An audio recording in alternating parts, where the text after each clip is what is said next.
4천만 땡겨줘요. 무이자 무담보로 잘 되면 이자를 얹어 월급 다름을 얹어 확실히 갚을게요. 걱정 마요. 사천이 우리 집 개냐? 그렇지. 땅 파면 나오더냐? 개발했단 날 뛰어 아직도 이래서 번 돈 눈먼 돈이 아니야. 그렇지. 사천도 안 돼요. 삼천도 안 돼요. 단독 200만 해줘요. 그렇게는 못해요. 정신 좀 차려요. 한 번만 밀어줘봐요. 4천만 땡겨주세요. 아니 뮤지컬이야 뮤지컬. 와, 와 같은 콜. 이야. 감사합니다. 자, 우리가 잘 몰랐던 국회사 오늘의 주제 힌트송으로 문을 활짝 열었습니다. 안녕하세요.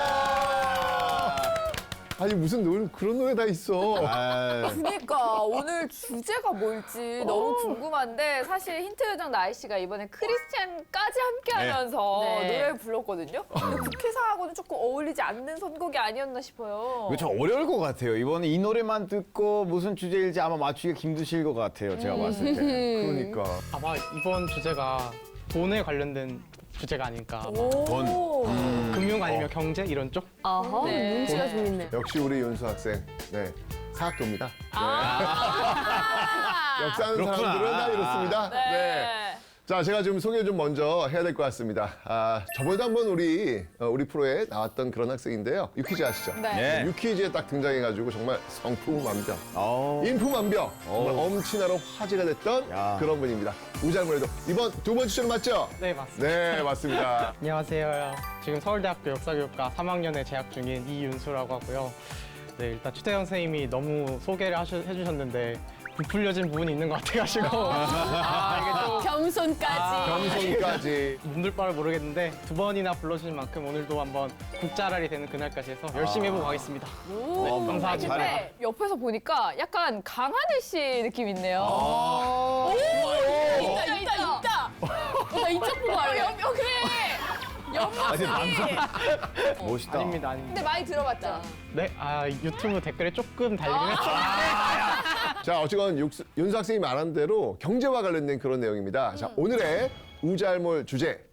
1982년 정말 대한민국을 뒤흔들었던 건국 이래 최대의 금융사기 사건에 대해서 한번 이야기 나눠볼까 합니다. 바로 이철이 장영자 어음사기 사건입니다. 대통령 친인척과 전직 고위 관료와의 결혼, 양쪽 날개를 칵 달았네요. 돈놀이를 했습니다. 어. 미화 80만 불, 국내외 은닉 네? 6,404억 원에 달하는 자금을 조성하게 됩니다. 너무너무 어마어마한 금액이잖아요. 기업도 지금 넘어졌고 근데 은행까지 치고 흔들었네요. 서민 경제까지 위협을 끼치게 되는 것이었죠. 나쁜 사람이에요. 항상 이렇게 엄청난 사건이 벌어지면 누가 움직였습니까? 모두를 병신으로 만든 그러한 결과를 6차례 정회 소동까지 겪는 등 또 구속됩니다. 반성을 안 하네요. 이제 시작이라는 얘기입니다.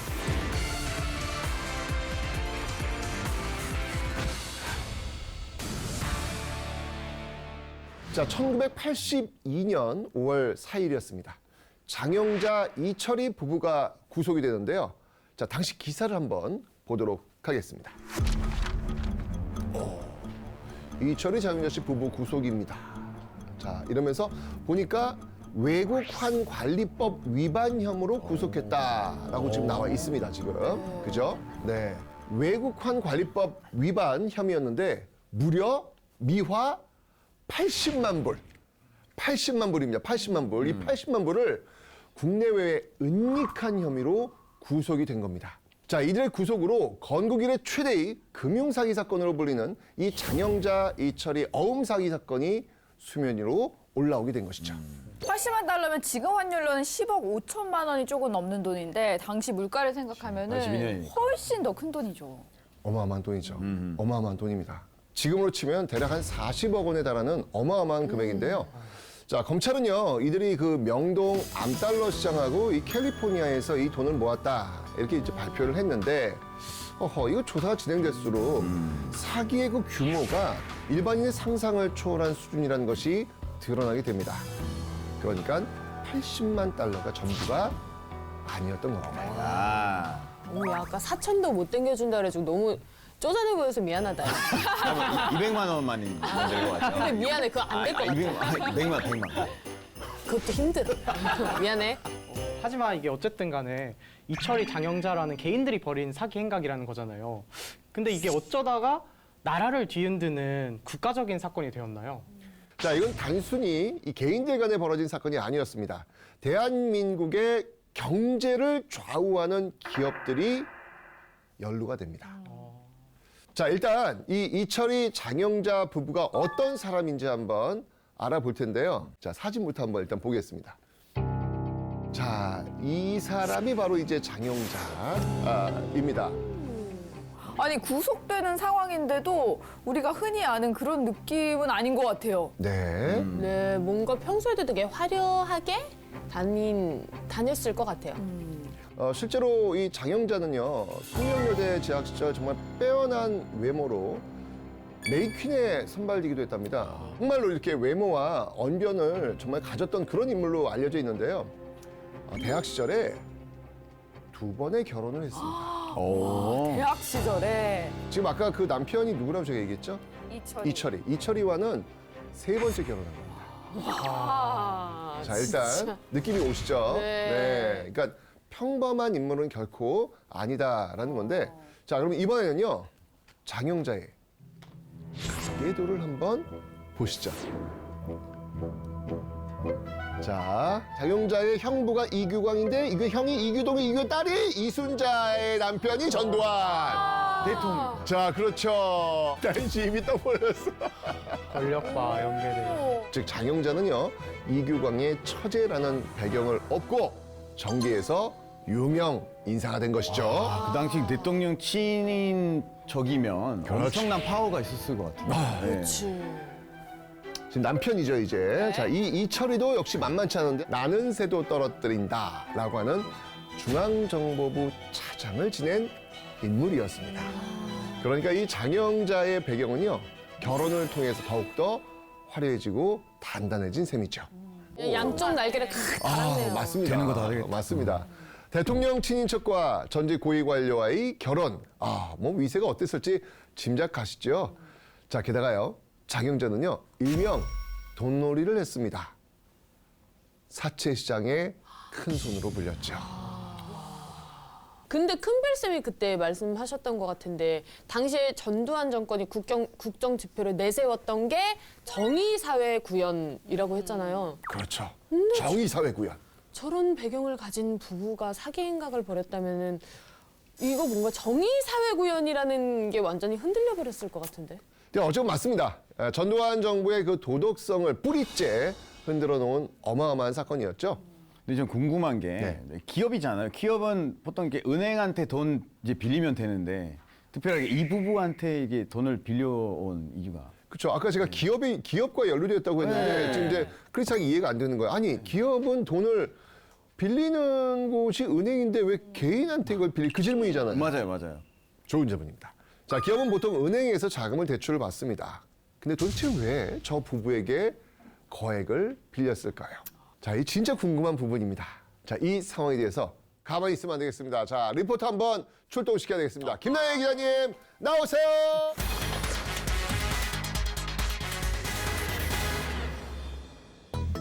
안녕하십니까. 오늘도 이랬다 카더라 통신의 김나희 기자입니다. 네, 당시의 경제 상황에 대해서 말씀을 드리겠습니다. 세계적인 경기 침체로 모두 어려움을 겪고 있는 가운데 대부분의 국내 기업들도 고통을 겪고 있었습니다. 은행 대출은 어려워졌고요. 사채시장에서 돈을 빌려 기업 자금으로 사용해야만 하는 상황이었습니다. 당시에 이 사건에 연루된 한 건설회사 사장의 말에 의하면요. 이철이 장영자 부부의 자금은 소위 믿을 만한 돈으로 여겨졌다고 합니다. 네. 빌린 원금의 2배의 어음을 담보로 주는 것도 일반적인 사채에 비해서는 굉장히 유리한 조건이었죠. 심지어 이 부부가 이 자금을 빌려주는 것에 대해서 기업들은 감사함을 느꼈다고 합니다. 그죠. 어음 뭔진 모르겠어요. 어음은 돈을 빌린 사람이 돈을 빌려준 사람에게 일정한 금액의 지급을 약속하면서 발행하는 건데요. 돈 빌려주겠다 약속하는 증서 같은 겁니다. 이제 이 부부에게 기업이 원금의 2배 어음을 줬다는 거, 예를 들면은 1억 원을 빌렸다라고 했을 때 2억의 돈을 일정 기일 내에 돌려주겠다는 증서를 준 거죠. 그러니까 기업들도 공지에 몰리니까 판단력이 좀 흐려졌나 봐요. 왜냐면 이제 은행도 아니고 개인들을 뭘 믿고. 그쵸. 또, 네. 근데 당시 기존 사채는요, 이율이 높은 데다가 3개월마다 할인한 어음을 결제해야 했기 때문에 장영자 이철희 부부가 내세운 조건보다 훨씬 더 부담이 컸습니다. 어차피 은행에서는 돈을 못 빌리니까 이쪽도 사채고 저쪽도 사채니까 유리한 쪽으로 선택하니까 그런 기업 게- 입장에서는 어떻게 선택의 여지가 없었겠네요. 맞습니다. 이상 카더라 통신 김나희 기자였습니다. 아주 그냥 날카로운. 정말 오늘도 열일하시는 우리 김 기자님 감사합니다. 자, 이렇게 이철희 장영자 부부는요, 자금난을 겪고 있는 기업들에게 사채에 비해서 조건이 좋은 자금을 빌려주고 담보로 이 빌려준 돈의 2배에서 최대 9배에 달하는 약속어음을 받습니다. 네. 그러니까 4천 땡겨달라고 했잖아요. 네. 그러면 얼마 약속어음 발행해야 되는 거예요? 9배면. 4천 땡겨달라고 5천? 했는데 5천? 아니지. 아니야? 9배니까 4구 36. 그니까. 뭘 한국말 하니까 더 오래 걸려서 그러면. 3억 6천. 아. 네, 4천 땡겨달라고 해놓고 3억 6천짜리 어음을 발행을 하셔야 되는 거예요. 자, 그렇게 약속어음을 받잖아요. 그럼 이제 그 약속어음을 이걸 또 할인해가지고 또 다른 회사에 빌려주거나 주식에 투자하는 거예요. 그러니까 제가 아까 1억을 이제 빌렸단 말이에요. 네. 약속어음을 제가 이제 9억을 발행했잖아요. 그러면 크리스찬이 9억을 가지고 있잖아요. 네. 그거를 옆에 장혜원 아나운서한테 한 5억에 그냥 넘기는 거예요. 한 토건 회사의 경우에는요, 140여 원을 빌렸는 그 대가로 140억 원 빌렸거든요. 네. 근데 그 대가로 무려 1279억 원의 약속 어음을 이들 부부에게 넘기기도 했다고 합니다. 그게 얼마야? 자, 이들 부부는요, 이러한 수법으로요, 1981년 2월부터 1982년 4월까지 무려 7,111억 원에 달하는 어음을 시장에 유통시켰고요. 와. 총 6,404억 원에 달하는 거액의 자금을 조성하게 됩니다. 아니 근데 그 금액은 지금 들어도 너무너무 어마어마한 금액이잖아요. 근데 당시에 어느 정도의 가치였을지 진짜 상상이 안 가거든요. 그렇죠. 그 정도 수준이면은 재벌 아닌가요? 그럼요. 자, 엄청난 건데, 자, 이 기업들이요, 그리고 장영자 그 이철희 부부의 그 과도한 어음 담보 요구를 거절할 수 없었던 이유가 또 있습니다. 왜냐면 이 부부가 은행에도 큰 영향력을 발휘하고 있었기 때문입니다. 기업들이 이들 부부의 요구를 들어주면 은행들이 기준치에 좀 부합하지 못한 기업에도 담보 없이 대출을 해주는 거예요. 그러니까 이들 회사가 발행하는 그 회사채의 그 지급 보증을 또 해주고 있는 겁니다. 그러니까 장영자 이철이와 관련된 그런 기업들이야. 그러면 은행에서는 그냥 장영자 이철이만 딱 보고 오케이. 또 빌려주는 거예요. 근데 은행까지 치고 흔들었네요. 그렇죠, 그렇죠. 대단하다, 네. 진짜 대단하네. 당시 그 부부의 재산을 유추해 볼 수 있는 그런 별장, 사찰, 그리고 집의 사진인데요. 이 당시 이런 집, 10이에요? 공원 아니에요? 그건? 야, 와, 이거 사찰이에요, 사찰. 엄청나네요. 별장도 있고. 그러니까요, 별장, 집, 사찰. 와 진짜 어마어마하다. 진짜 와. 근데 사찰까지 가지고 있는 거는 진짜 찐 재력가였네요. 근데 이게 케인 템플이라는 거. 그렇지. 이들이 이제 사채 노래를 통해 가지고 유통시켰던 그 6천억 원. 이 어마어마한 돈인데요. 이 돈은요, 1980년대 당시 이 대한민국 정부 한 해 예산의 무려 10%에 달하는 금액입니다. 당시 서울 18평대 그 아파트 한 채 값이 700만 원이었거든요. 자, 이 정도면 뭐 그냥 압구정동 일대를 다 사겠네 그냥. 그냥 살 수 있는 거네요. 그러니까요. 계산 차지가 안 되는 거야. 안 돼요, 안 돼 지금. 자, 그래서요 이 엄청난 사건은요 부부의 구속으로 끝나지 않습니다. 자, 과연 어떤 일이 지금 이렇게 연결이 되어 있는지 기사를 한번 보도록 하겠습니다. 자, 지금 1982년 기사인데요.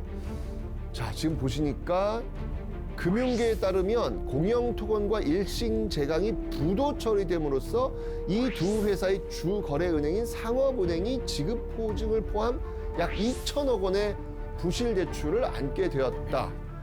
그러면 실체 없는 돈들 때문에 기업들은 부도나고 은행들은 그 부담을 떠안으면서 그러면 국가까지 위기가 오는 게 아닌가 그런. 그럼요. 굴지의 기업들이 지금 부도가 나고 금융권이 부채를 떠안게 되고 그 과정에서 기업의 주식 가치는 어떻게 될까요?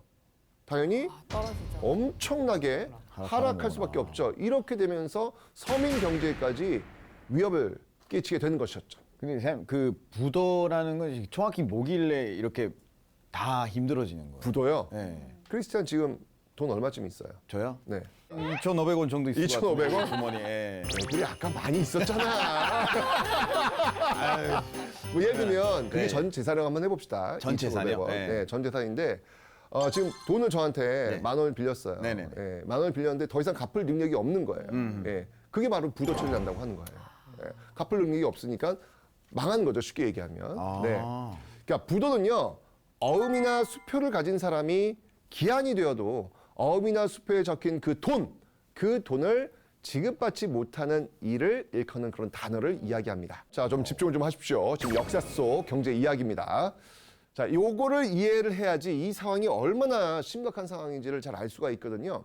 자, 아까 기업들이 빌린 돈의 몇 배씩 어음을 발행했다. 분명히 제가 말씀드렸잖아요. 네. 자, 그런데 훗날 이 대출금보다 훨씬 큰 금액으로 발행한 어음이 돌아왔을 때 약속한 액수대로 결정하지 못하면서 결제하지 못하면서 부도가 난 겁니다. 이걸 뭐라고 하냐면 어음 부도라고 하는 것이죠. 네. 이 어음 부도라는 게 진짜 무서운 게 한 기업이 이제 어음이 부도 나면은 이 기업과 관련한 다른 기업들의 이제 금융권에서 연쇄적으로 이제 어려움에 빠지게 되는 상황인 거잖아요. 그러니까 당시 내노라는 기업들이 줄줄이 어려움에 좀 빠지게 되면서 결국 나라의 경제 마비까지 오게 되는 겁니다. 아나운서 아무나 하는 거 아니네. 너무 쏙쏙 들어오네요. 이해가 되셨어요? 네. 아니 근데 진짜 이렇게 얘기를 들으니까 당시 상황이 좀 이해가 가는 게 좀 마음이 아파요. 기업들의 부도에 의해서 서민 경제까지 영향을 미친 거잖아요. 맞네. 그냥 죄 없이 하루아침에 거리에 나앉은 사람들을 생각하면은 그 사람들은 뭐 얼마나 마음이 힘들었겠어요. 힘들었겠다. 네, 맞습니다. 자, 이 상황을요, 윤수 학생이 좀 생생히 말씀해 줄 수 있는 분을 만나고 왔다고 하네요. 와우. 네. 네, 제가 나름 야심차게 준비를 해봤는데 오호. 어떨지 모르겠네요. 출동 Z세대가 간다. 오늘은 1982년 발생했던 장영자 이철이 금융사기 사건의 담당 검사이자 사선 국회의원을 지내신 박주선 전 의원님을 찾아왔는데요. 사건 당시의 생생한 증언 직접 들어보겠습니다.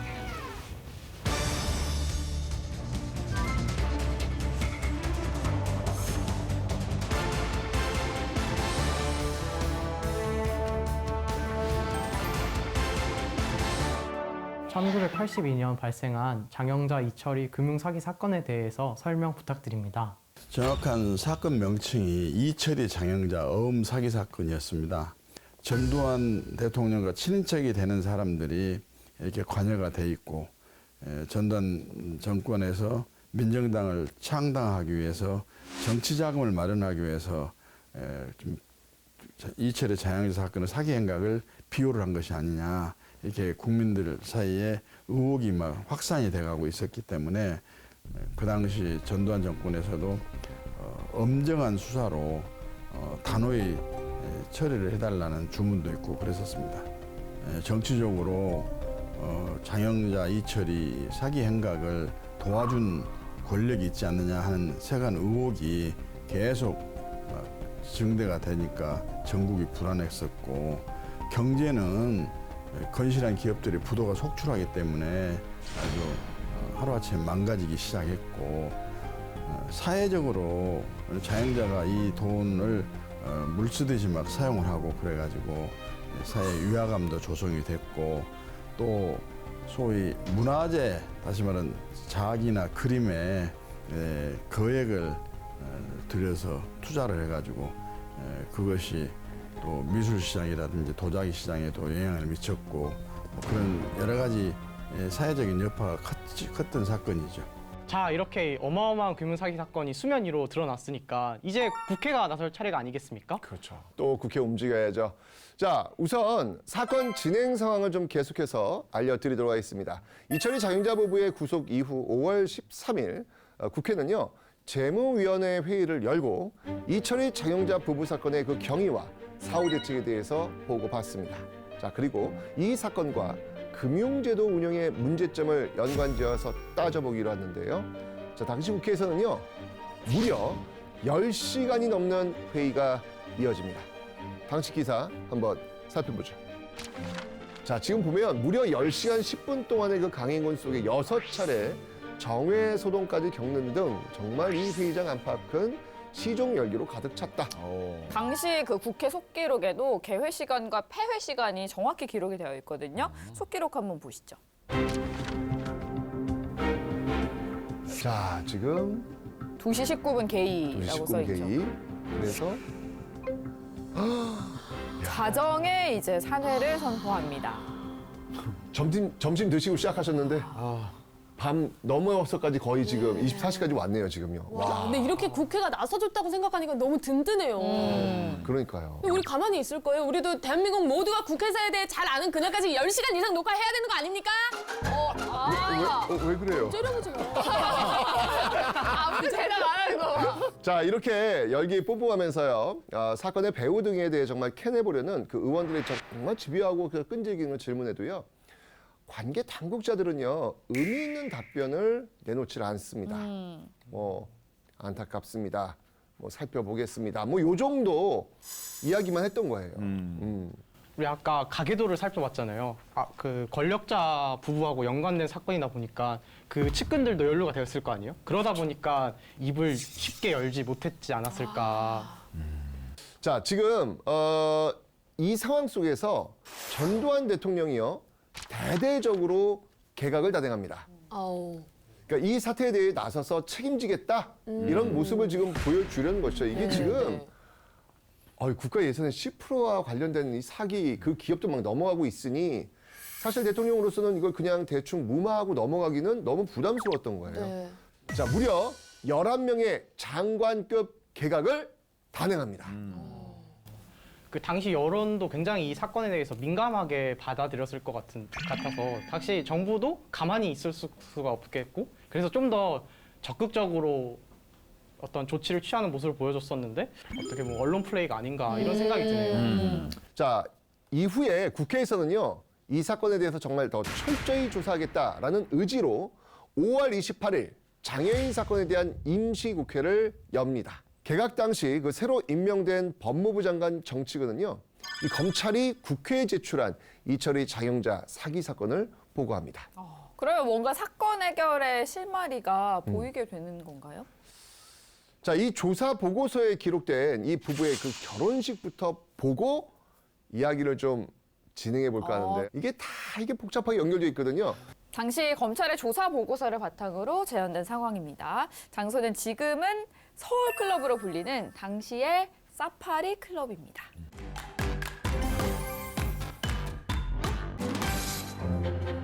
자, 안녕들 하십니까? 저는 형부이자 대통령 각하의 처삼촌 이규광이옵니다. 뭐 나한테 박수 칠 건 없어. 무엇보다도 이렇게 참석해 주신 내빈 여러분께 감사의 말씀드리고 무엇보다도 우리 부부 많이 좀 축복해 주십시오. 안녕하세요. 어머, 대통령 처삼촌께서 이렇게 인사를 하러 와주시고 진짜 아우 그러지 마시지 말지 그러셨어요. 어머, 의원님. 아유, 안녕하세요. 아유, 안녕하십니까. 아유, 대표님도 오셨어. 안녕하세요. 저 은행장님 바쁘신데 이렇게 귀한 발걸음 해주셔서 너무 감사해요. 예. 아우, 누가 오셨는지 체크를 좀 해봐야 좀 해야 되겠어. 될것 같아요, 저는. 현역 국회의원 7명, 전직 국회의원 2명, 전직 장관 1명. 왼쪽. 뭐 은행장, 기업체 대표. 저 이제 김 회장도 많이 되죠. 아우, 정재계 인사들로만 120여 명은 되겠네요. 이 정도면 뭐 우리가 얼마나 대단한 부부인지 잘 보여준 것 같소. 자, 결혼식장으로 들어가 볼까? 축하합니다. 행복하게 사세요. 와, 진짜 화려한 결혼식이네요. 그러니까요. 심지어 축하 인사를 대통령의 처삼촌인 이규광이 나서서 했어요. 네. 이런 게 바로 리얼 결혼식이죠. 로열 결혼식. 로얄 앤 리얼. 둘 다. 리얼 리얼 로얄 결혼식. 근데 제가 볼 때는 이 결혼식에서 사건의 뭔가가 이루어진 것 같아요. 뭔가 냄새가 납니다. 그렇죠. 이규광은 이 결혼식에서 그냥 하객들한테 부부의 앞날에 대한 축하와 축복을 바라는 인사말을 전했을 뿐이다. 참석한 정재계 인사들 또한 이 부부의 사기 행각 배후에서 영향력 행사한 사실 없다. 이렇게 발표를 합니다. 아니 저렇게 대놓고 한 자리에 다 모였는데 진짜 아무 일도 없었다고요? 난 너무 수상한데. 자, 이런 미심쩍은 보고서 발표에 일부 국회의원들 사건의 진상 밝혀야 된다라고 추궁하려고 했고요. 더욱 노력했고요. 결국 이 개각된 장관들에 대한 그 회의만까지 제출을 합니다. 그러나 결과는 모두 부결이 되었죠. 자, 그리고 결국요. 장여인 사건에 대한 이쯤 되면 이것도 발동돼야죠. 어떤 거 발동되겠습니까? 국회에서. 조사했겠지. 조사, 어떤 조사, 이런 건 어떤 조사라고 합니까? 국정조사 나와야죠. 예. 장애인 사건에 대한 국정조사 특별위원회 구성 결의안을 냅니다. 당시 속기록 한번 보시죠. 자, 먼저 키워드부터 한번 보겠습니다. 키워드 이겁니다. 초인간. 초인간? 초인간. 보통 뭘까요? 사람보다 뛰어난 인간? 초인간? 그렇죠. 그럼 장영자 이철이 부부를 일컫는 말인가요? 초능력자. 뭔가 어떤 느낌이 와요? Powerful. 엄청난 힘을 가진 사람. 그렇죠. 그런데 좀 비꼬는 느낌도 좀 들지 않습니까? 그죠?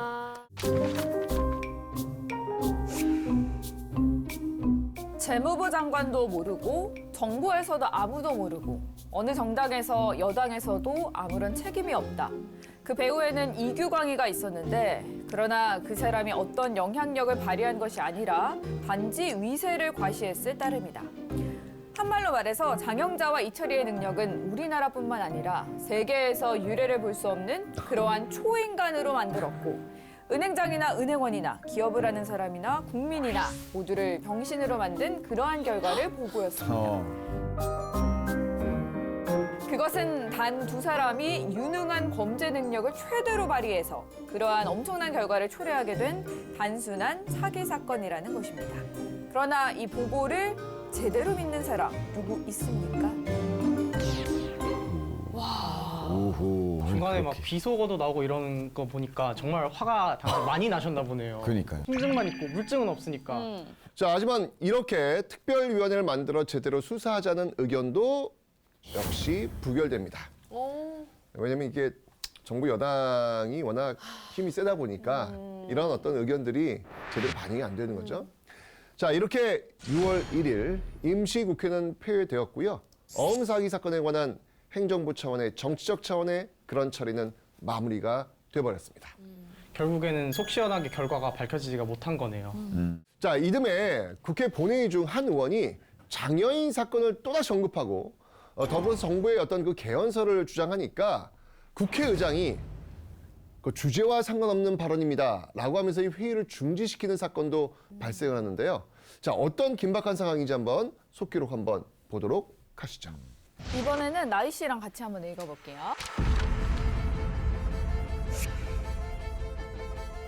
정부는 정의사회를 국정의 지표로 내세웠습니다. 제5공화국이 출범할 때 부정축제자라 하여 많은 사람들이 재산을 몰수당했고 또 정치인은 정치활동이 규제됐습니다. 이것을 이른바 개혁의지라 하였습니다.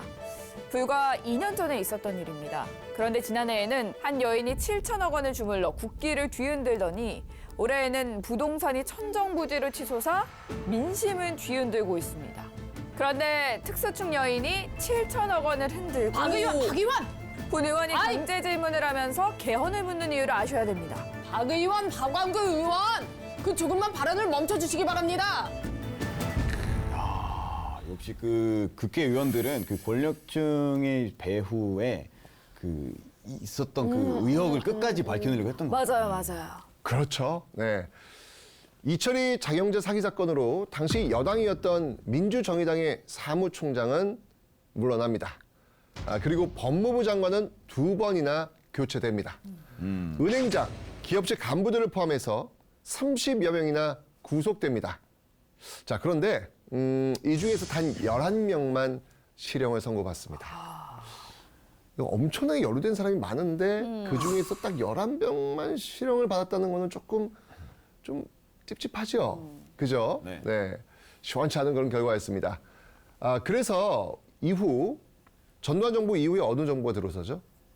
노태우 정부. 아, 자, 멕시코 사람이지만 이 정도 할 수 있습니다. 맞습니다. 바로 이후 노태우 정부 당시 제13대 국회에서 전두환 정부, 즉 제5공화국 시절의 그 미심쩍은 일들에 대해서 파헤치기 위해 만든 정말 유명한 특별조사위원회가 있죠. 바로 제5공 특별조사위원회. 여기에서 이 사건에 대해서 다시 재조명하고요. 의원들이 직접 질의를 위해서 장영자가 수감되어 있는 구치소에 방문하기도 합니다. 당시 이 수사는 사상 처음으로 수사검사들이 공영방송에 나와가지고 청문회를 개최를 하고 그랬습니다. 장영자 씨가 아직 부도 처리가 안 된 상태에서 어떻게 수사를 해가지고 부도를 일부러 나게 만드냐. 그래서 경제는 흐름인데 검사들이 경제 원리를 모른다 하고 오히려 법정에서 호통을 치고 그런 일도 있었습니다. 방청객도 많은 데다가 세간의 이목이 집중되는 사건이었기 때문에 그 이철이 장영자 씨의 진술 자체가 굉장히 언론에 화제가 되고 그랬었죠. 근데 이철이 장영자 씨는 검찰을 수사만 안 했더라도 자연적으로 회사는 자금난이 해소가 되고 또 자금난이 해소가 되면 회사에서 발행한 어음 중에서 적정한 결제만 하고 나머지는 자기들이 결제하려고 했다 이렇게 이제 늘어났는데 그것은 현실적으로 불가능한 그런 변명이었기 때문에 그것은 사기 행각이고 엄연한 사기 고의가 있다 그렇게 주장을 했었고 법원도 그 검찰의 의견을 수용을 했죠. 그래서 기소된 범죄 사실 모두의 완전 유죄가 확정이 됐습니다. 이후 정권들에서도 그 사건의 귀추를 좀 주목할 만큼 어마어마한 사건이었네요. 그런데 장영자 씨는 얼마 전에 텔레비전에 출연을 했어요. TV 나왔어요? 엄청 유명한 프로그램에. 맞습니다. 근데 벌써 출소를 했다고요? 네. 이철이 장영자 부부는요, 모두 15년의 징역형을 선고받았습니다. 근데 복역 중에 1991년 6월에 이철이가 먼저 가석방된 이후에 이듬해였던 1992년 3월에 장영자 역시 10년 만에 가석방으로 풀려납니다. 그런데요, 1994년 어떤 일이 벌어질 것 같아요? 무서워. 풀려난 이 사람들. 무려 15년형 받고 10년 살고 나왔어요. 나와서 뭐 했을까? 그럼 조심히 살아야 되는 거 아니에요? 그치, 뭐 사업, 뭐 비즈니스 뭐 만들고 뭐 그래.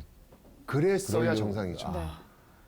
다시 100억 원대의 어음 사기 사건으로 구속됩니다. 이것 때문에 다시 복역하고요. 2001년 5월 또 어떤 일이 벌어진지 아십니까? 나와서 설마 또? 또 이번엔 220억 원 규모의 사기 행각을 벌인 혐의로 구속됩니다. 총 3차례의 구속을 당하고 올해 초에 석방됐습니다. 자, 그런데요. 이 사건이 미친 긍정적인 영향도 있습니다. 어떤 긍정적인 영향이 있을 것 같아요? 어떤 게 있을 것 같아요? 이 사건이 미친 긍정적인 영향. 한번 추론 한번 해볼까요? 뭔가 엄청 큰 사건. 개혁이 이루어졌을 것 같은데 뭔가 어떤 정책이 도입되는 거? 약간? 그렇죠. 이게 지금 엄청난 사건이잖아요. 네. 그러면 이제 국회나 정부에서는 뭘 해야 될까요? 혹시 다시 못하게끔 만들어야죠. 그렇죠. 맞습니다. 오. 맞습니다. 자, 긍정적인 영향이 뭐냐면요. 이후 한국에서 처음으로 금융실명제 논의가 본격화되기 시작합니다. 크리스찬, 금융실명제 우리 저번에 했었는데 기억나요? 네. 뭔지? 뭐예요? 아. 그 뭐지? 스페인어로 본인 예. 이름으로 그렇지. 내 이름으로만 어. 갈 수 있다는 거. 다른 사람 이름으로 말고. 그렇죠. 은행에서 은행에서. 현금 만들 수 있다는 거. 네. 자, 요와 관련해서 우리 장현 씨가 한번 속기록 읽어주시죠. 그리고 본인은 또 한 가지 제안을 합니다. 83년부터는 공직자윤리법이 통과되어 가지고 고급 공무원, 국회의원인 우리까지도 재산을 등록하게 되는 것으로 알고 있습니다. 이제는 가명제쯤은 실명제로 시행해야 되지 않겠느냐. 그래서 모든 유가증권이나 은행에 예금하는 사람들의 근거를 알아야 이제 교육세도 부과하고 이자에 대한 소득도 부과하게 되어 있는데 정부에서 옹호할 이유가 없습니다. 금년에 시행할 수 있는지 이 점도 분명히 밝혀주시기 바랍니다. 실제로 장영자 사건 수사 과정에서 연루자들의 자금이 모두 가명이나 무기명으로 좀 오고 갔던 것 때문에 진실을 밝히기 어려웠다고 하거든요. 그렇기 때문에 국회에서 이 논의가 꼭 이뤄져야만 했습니다.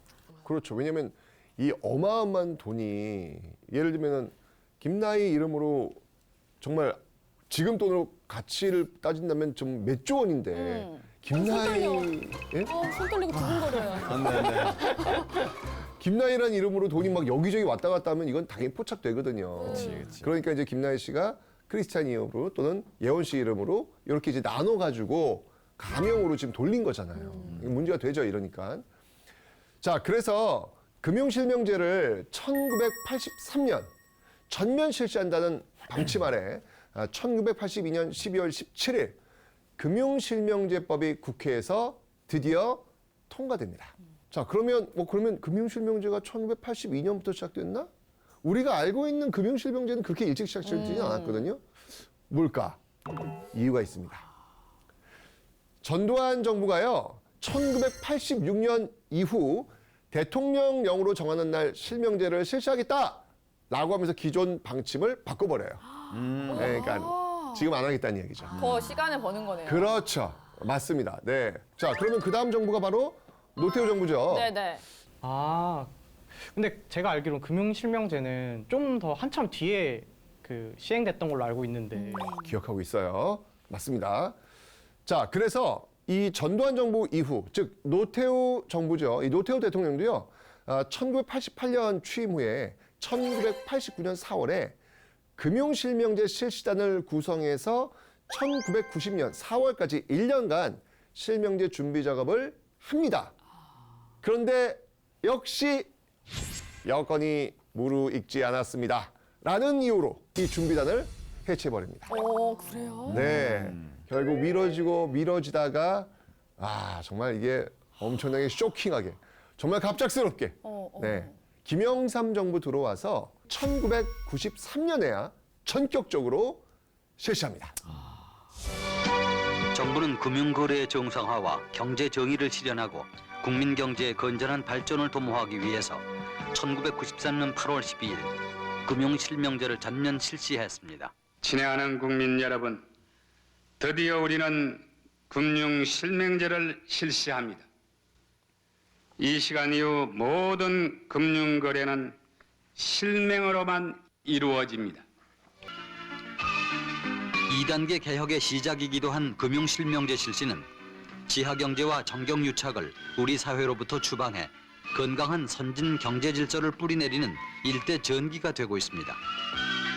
이러한 가운데 정부는 당정회의와 경제장관회의 의결을 거쳐 금융실명제 실시에 따른 후속 조치를 마련해서 국민의 불안감을 해소하고 비실명 자금이 산업자금으로 흘러가도록 했습니다. 우리 예전에 한번 금융실명제 다룬 적이 있습니다. 네. 정말 이때 전직 나는 줄 알았잖아요. 갑자기 대통령이 갑자기 긴급 담화 발표한다 해가지고 무슨 일이야? 라고 했던 웅성댔던 그런 기억이 나는데 정말 전광석화처럼 그냥 발표를 한번 해버렸죠.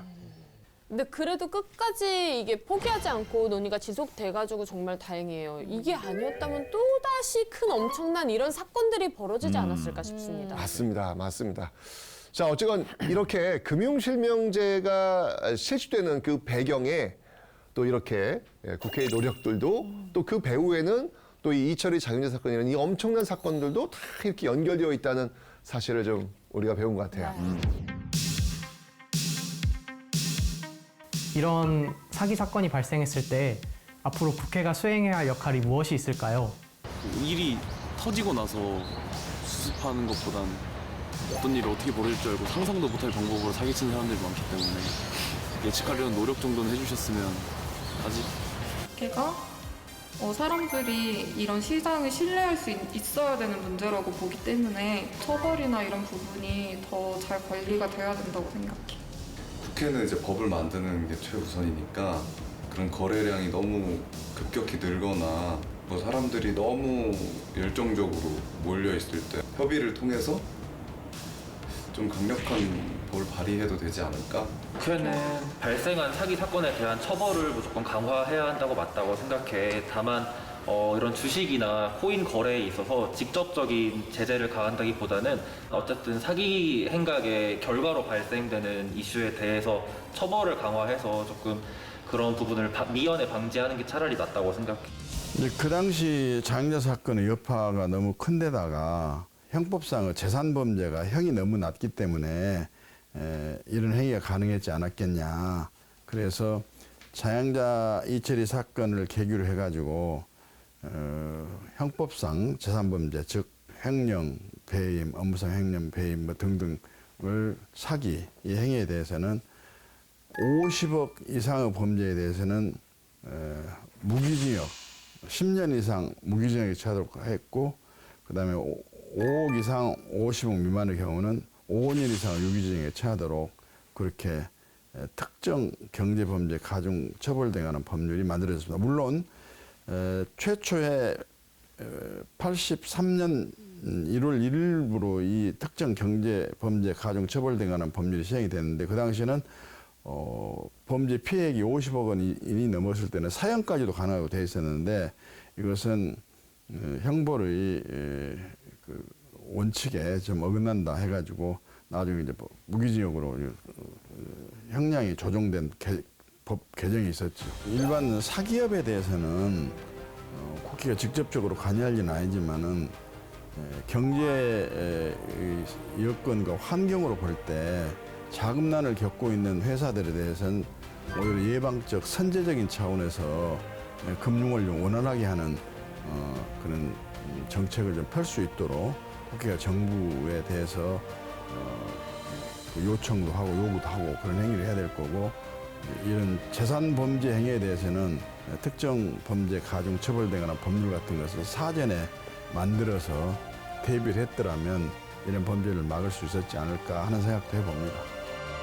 자, 오늘 이렇게 해서 정말 이 이철희 장윤재 사건을 한번 좀 살펴봤는데요. 네. 자, 우리가 이 내용들을 쭉 둘러보면서 이제 우리가 또 마무리 좀 지어야 되겠습니다. 자, 바로 이 마지막 코너, 오늘의 우잘알 한마디. 자, 윤석쌤부터 시작하겠습니다. 오늘 나는 자본과 권력이 만나면 무시무시한 일이 벌어질 수 있다라는 걸 알게 되었습니다.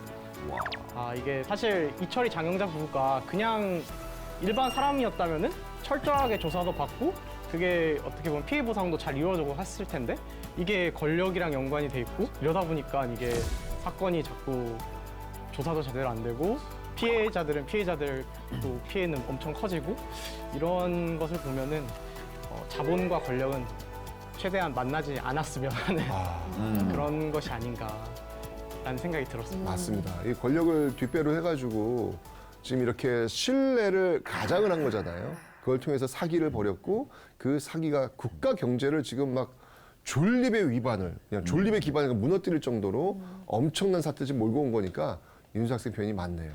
근데 너무 핵심을 잘 찔렀는데 세 분 어떡하지? 자, 큰일 났네. 자, 날씨 갑니다. 저는 뭔가 꼭 어떤 사건이 벌어진 후에야 소 잃고 매한간 고치듯이 막 뭔가 분주해지는데 그 전에 이런 법이 시행이 됐으면 얼마나 좋았을까 이런 생각을 했고요. 오늘 나는 도미노 효과의 무서움을 알게 됐다. 왜냐면 그 사람들은 이제 자기 봤을 때 그냥 단순한 사기로 자기 돈놀이라고 생각을 했겠지만 결국에는 그게 이제 커지고 나라의 경제 그 위기 빠지게 만들었고 은행, 식민들 다 모두 다 그냥 흔들렸잖아요. 그러니까 그러지 않기 위해서는 물론 부자들도 그렇지만 우리 일반 사람들도 평소에 있는 악습을 조금 집중을 해야 되지 않을까라는 생각이 있어요. 예를 들어서 저 한국에 와서 좀 신기했던 게 예를 들어서 카드로 뭐 샀어요. 네. 그러면 사인해달라고 하면 어떻게 사인해요? 하트, 선, 신경 안 써요. 그게 어떻게 보면 악수예요. 왜냐면 멕시코에서는 무조건 내 사인을 해. 왜냐면 내 사인을 안 하면 사기 당할 수 있어요. 한국에서 아직까지 어떤 관련 사기가 없어서 다행인 거지. 근데 상상해봐요. 아직까지 선을 했던 사람은 갑자기 손해를 보게 되는 거예요. 그때 정책이 생기겠지. 근데 그게 이제 우리가 그냥 모르고 안 당했으니까 하는 건데 그런 작은 악습들 좀 집중을 하면 좋을 것 같아요. 근데 실제로 그 카드에 사인 안 해가지고 벌어지는 사기 사건은 지금도 간간히 벌어지고 있을 있어요. 거예요. 예, 근데 네. 진짜 이야기하신 대로 그런 부분들은 정말 우리가 철저히 지켜야죠. 진짜 네. 오늘 나는 법이 존재하는 이유를 알게 됐다라고 얘기를 하고 싶어요. 금융실명제가 어떻게 시작하게 됐는지 알게 됐고 그 요즘은 또 하나가 그 대포통장 때문에 통장 하나 개설하면은 20일 이후에 또 다른 계좌를 열 수 있어요. 입출금 통장을. 네. 이런 것들이 왜 생겨났는지 다시 한번 생각하게 된 계기가 되었습니다. 진짜 예원 씨 얘기한 대로 요즘 통장 하나 만들기가 너무 힘들어요. 진짜 말이 20일이지 막 포함하면 거의 한 달에 하나 정도 만들 수 있어요. 두 분은 통장 개설을 많이 할 필요가 있어요.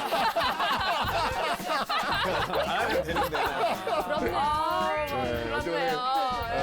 이 신뢰와 신용을 쌓기 위해서는 좀 우리가 불편함도 감수할 필요가 있겠다. 뭐 이런 걸 하지만 좀 현실은 참 힘드네요. 네. 너무 많이 하는데 선생님도 많이 하시나 봐요. 아시는 거 보니까. 시청자 여러분의 소감도 궁금합니다. 우잘모 국회사 인스타그램과 국회방송 홈페이지 그리고 유튜브에 댓글로 남겨주세요. 오늘 나는 무엇을 알게 됐다. 추첨을 통해서 최태성 선생님의 사인이 담긴 도서를 선물로 보내드릴 거고요. 지난주 당첨자는 각 응모 사이트에서 확인하실 수 있습니다. 많은 참여 부탁드릴게요. 네, 우리가 국회사를 잘 알게 되는 그날까지 항상 같은 자리에서 기다리고 있겠습니다. 자, 오늘도 시청해주신 여러분들 감사합니다. 다음 주에 또 봬요. 4천만 땡겨줘요.